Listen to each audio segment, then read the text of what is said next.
Do you recall when I started therapy on Jane's suggestion, thinking I had trust issues? It turns out trust isn't my problem. I'm on the verge of becoming too trusting. However, my therapist identified a host of insecurities stemming from my history of obesity.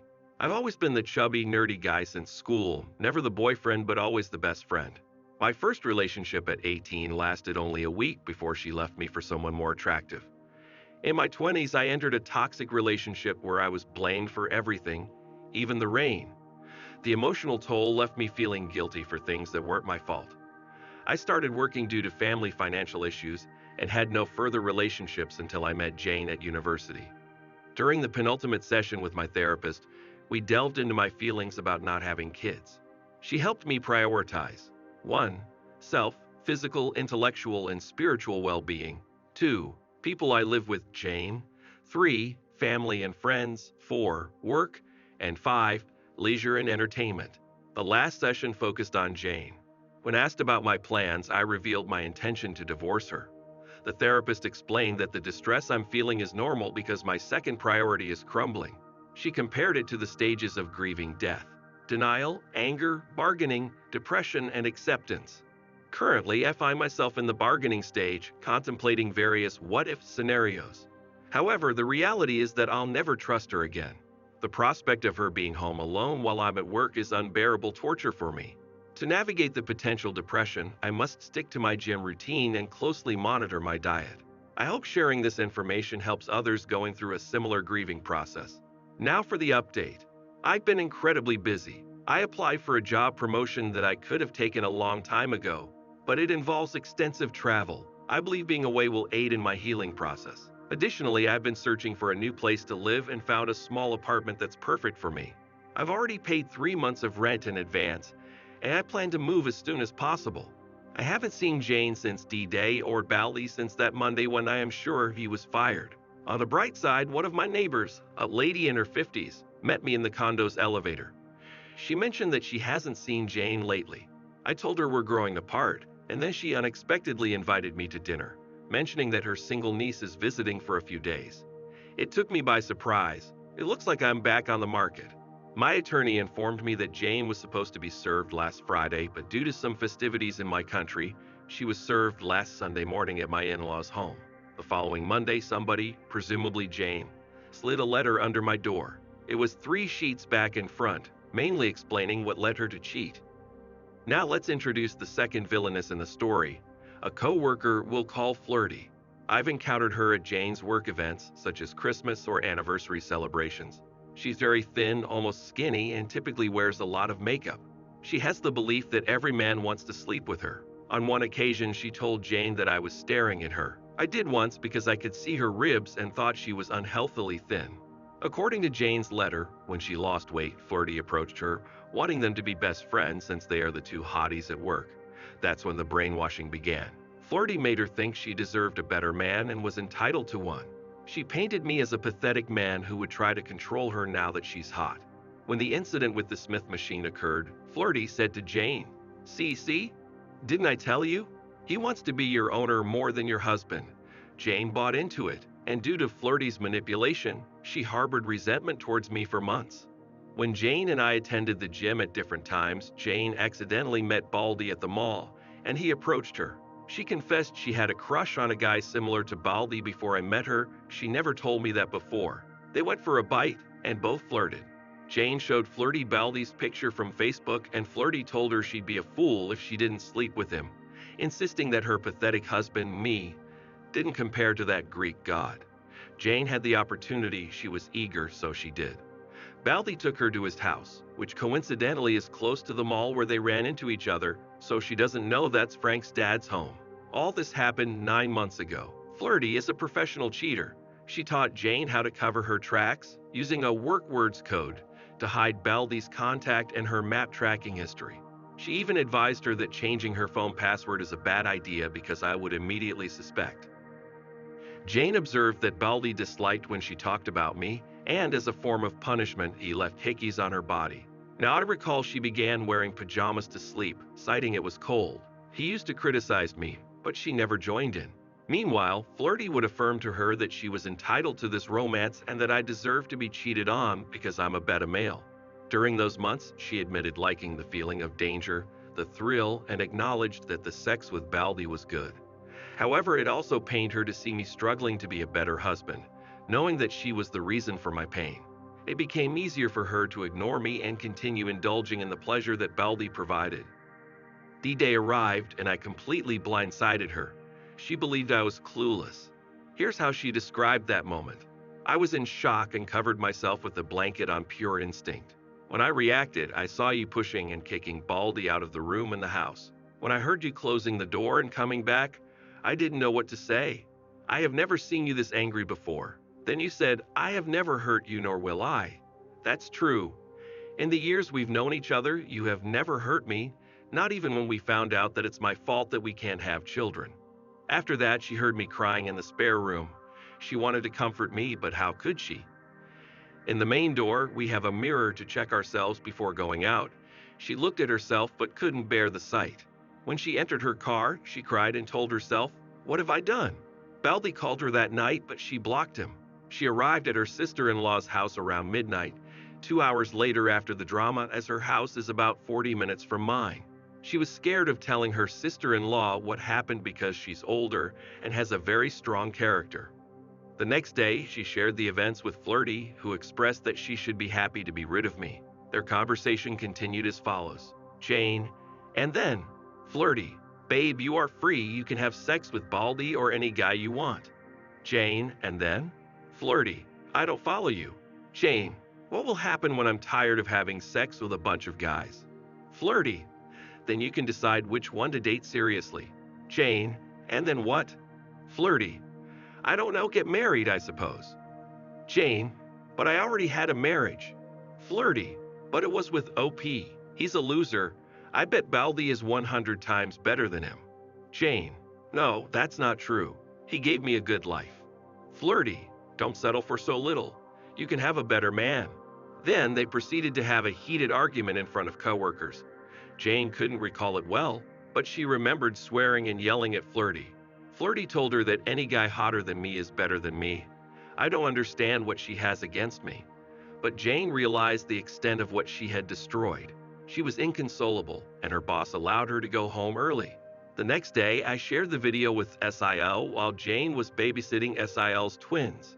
After driving Jane home, SIL invited her to run some errands together, just the two of them. However, it was a ruse. They parked at a park, and SIL confronted Jane about her reasons for cheating on me. Jane cried and replied, I don't know.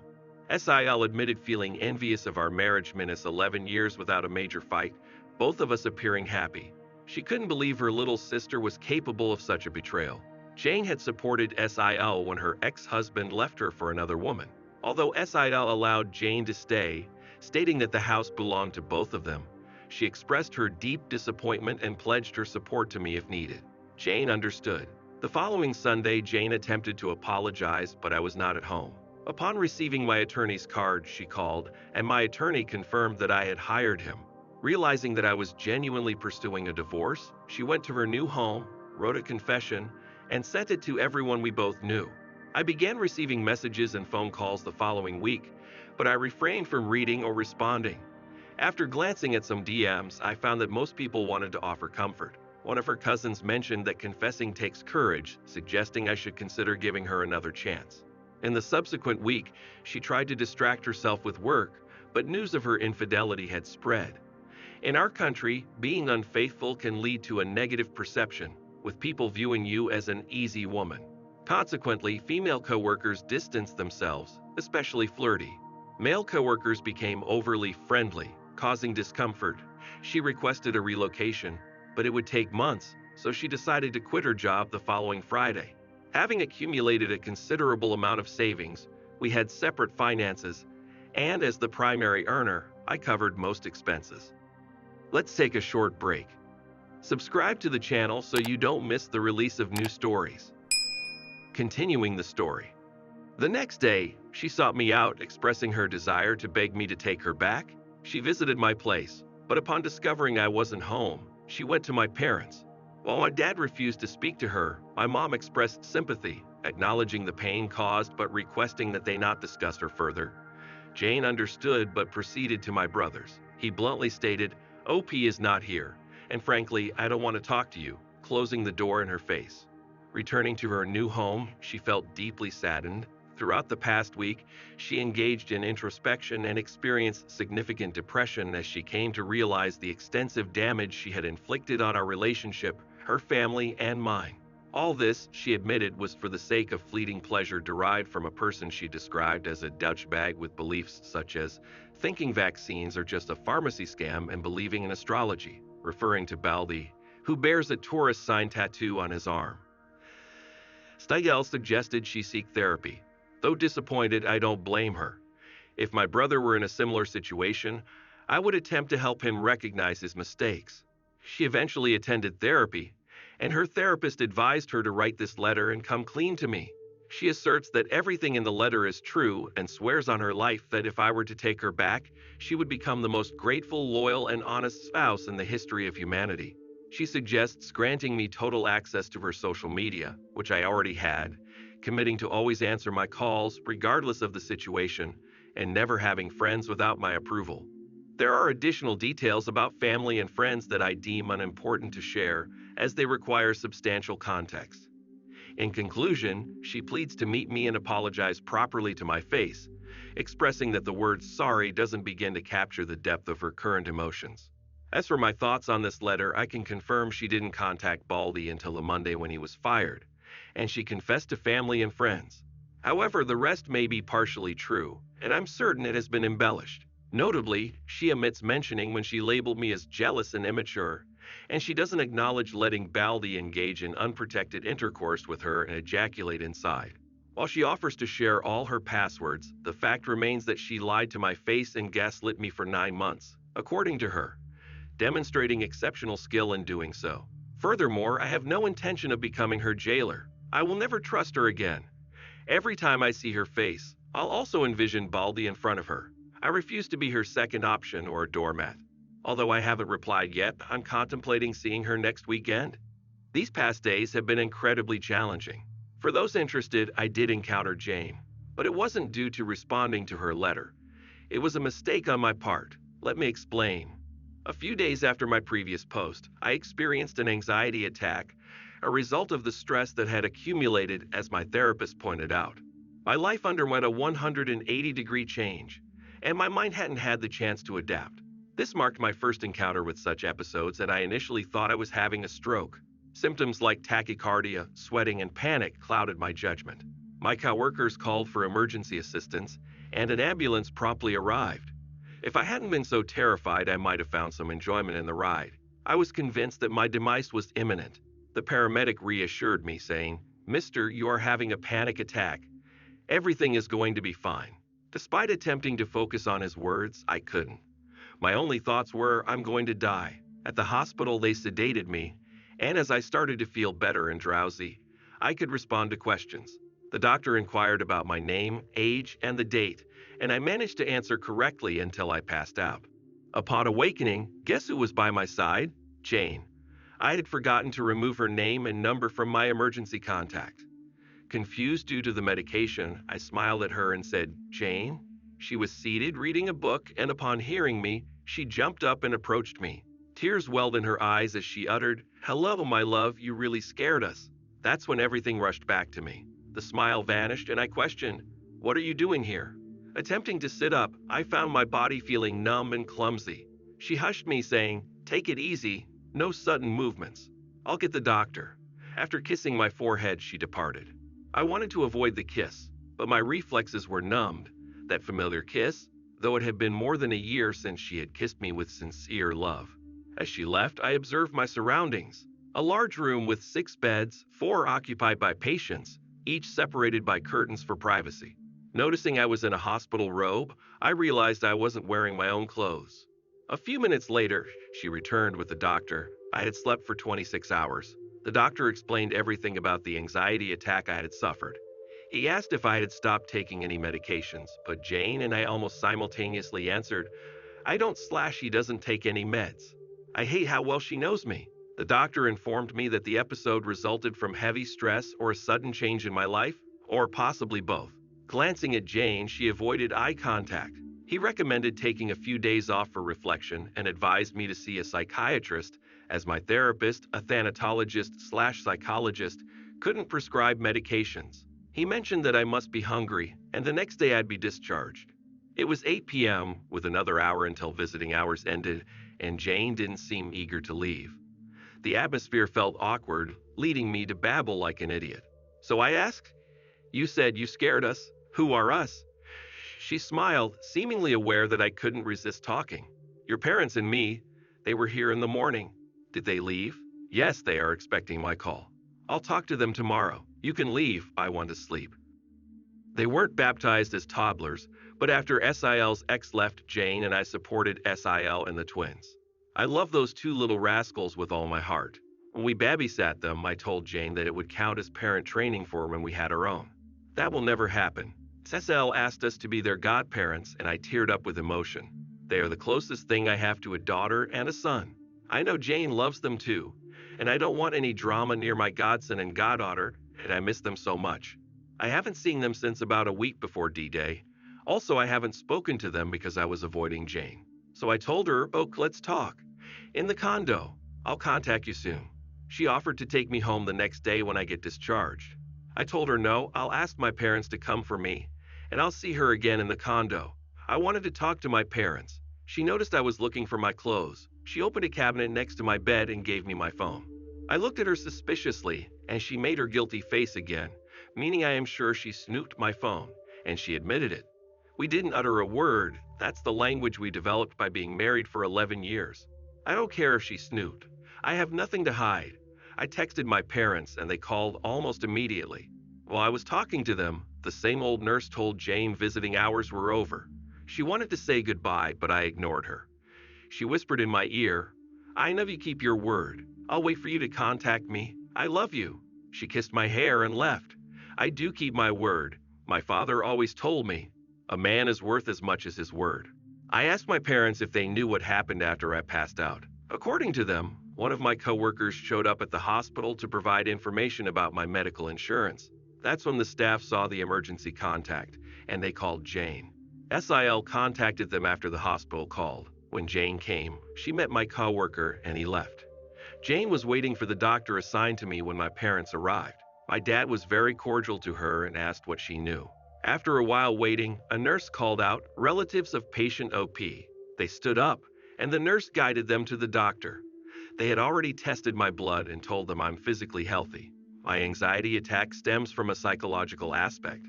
The doctor asked for Jane to see me because she's the emergency contact. She promised my parents to call them after seeing me. When she came back, she was surprised my parents were still there waiting.